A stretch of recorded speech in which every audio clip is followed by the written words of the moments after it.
2 in the last matchup with the Memphis Tigers right here in this building. 25 today, lead back to 17, 71-54. Lorenzo Williams, 16-footer is good.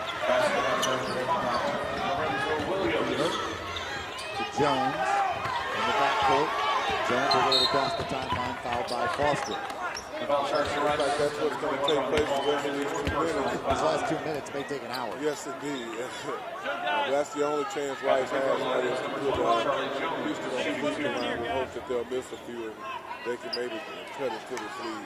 But it's going to be a monumental task for Rice at this point. I'm glad they fouled Charlie Jones because he had an interesting note. In the media guide, they asked the question of all the players, if you could go back to any period in time, what would you go back to? He said he wants to go back to the 70s, and his reason is he wants to see the Jackson 5.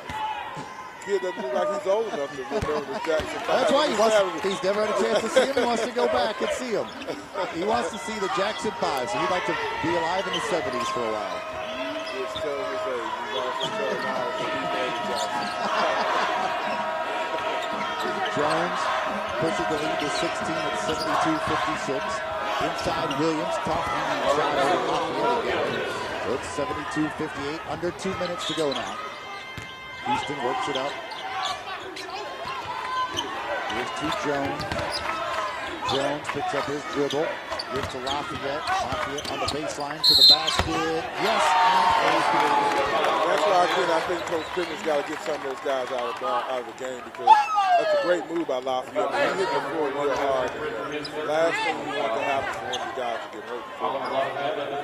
1:40 remaining. Oliver Lafayette to the line. Lafayette, who didn't have much to say offensively against Southern Miss yesterday, 0 of 7 from the field, finished with 3 points, 5 assists. Today, much better. 14 points, 5 rebounds, 4 assists. What he did defensively yesterday was worth more than any amount of points that anybody could score. He disrupted things. Free throw is good. Now 15 for him as Allman gets free at the offensive end for Rice. He gets his 9th point of the day. Lafayette back the other way.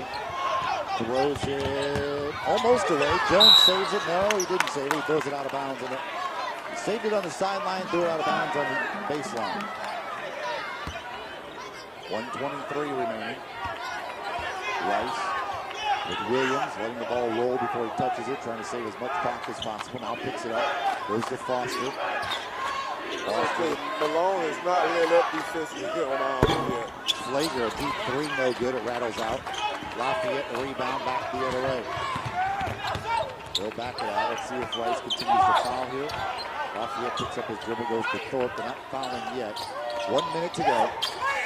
Thorpe back to Jones. Jones will give to Malone. It doesn't look like Rice is going to foul. And Malone splits a double team. He gives it back to McKeever. 10 to shoot, 49 seconds to play. McKeever to Lafayette, 5 on the shot clock. Lafayette drives right down the middle of the lane and lays it in. Lafayette with 17 now, and the lead is 17. Yeah, I think Rice is not going to foul to continue to stop the clock on the screen. This is all today. Williams lost it, picks it up, gets it to Foster. Layup is good. Timeout Rice. So they're not giving up yet. 33 seconds to go. 77-62. That's just a substitution timeout. Also taking a minute is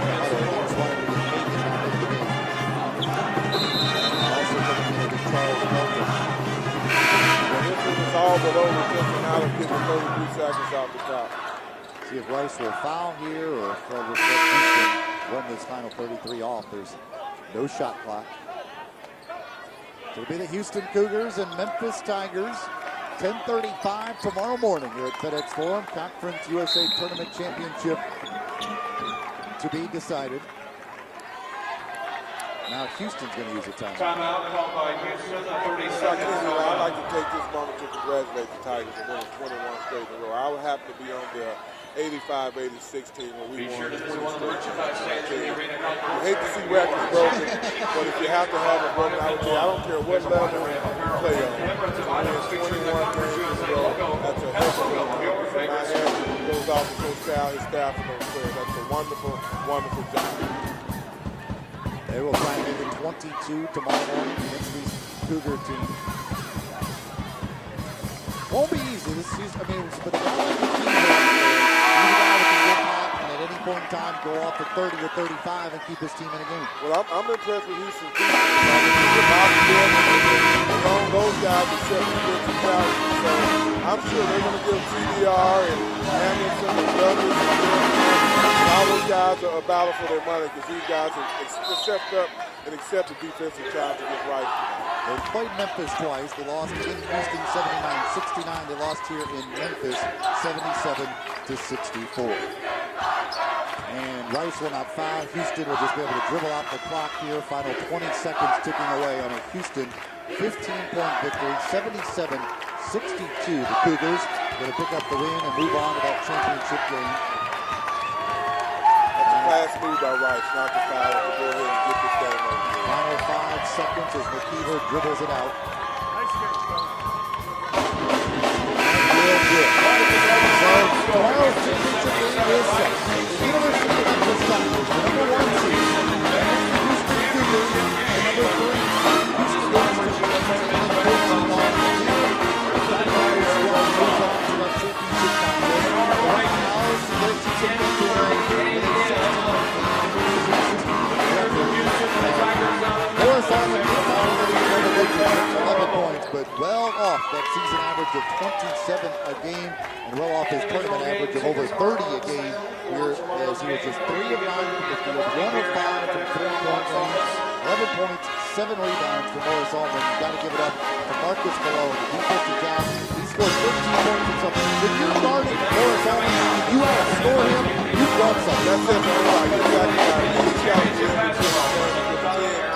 Shut the lead score down, but not only that, he outscored the lead score. You're right. My hat goes off to Malone because he accepted the challenge of guarding Almond.